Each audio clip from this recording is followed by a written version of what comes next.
Honourable Senators, I wish to draw your attention to the presence in the gallery of Senator Omidvar's cousins, Serena and Vinay Behera. On behalf of all senators, I welcome you to the Senate of Canada.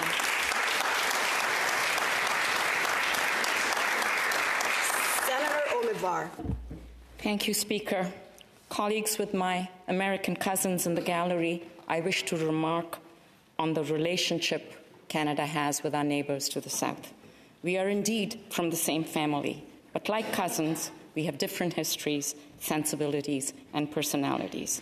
We are both democracies, but have found different expressions of it in our governance. We may speak the same language, at least they speak just one of ours.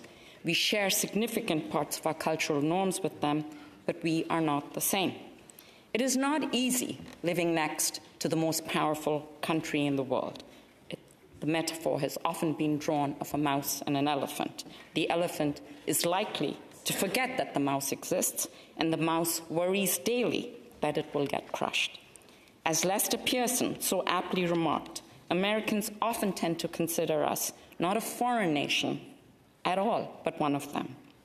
Because they take us for granted, they are perplexed when we show an impatience at being ignored and an irritation at being treated as something less than an independent state. The next few years may present Canada with new challenges depending on the outcome of the November election. There will be tricky waters, and as we navigate them, perhaps it is best to remember our biggest strength, our people-to-people connections. Americans may not remember Ken Taylor, but we do, because he put his life and the life of Canadians in Iran at risk during the Islamic Revolution when he hid U.S. Embassy staff in his home before ferreting them out of Iran. Americans may not remember the spirit of the welcome that was extended to U.S. travelers in Gander, Newfoundland after 9/11, but we do. In fact, we put on a play which went to Broadway, just to remind them of it.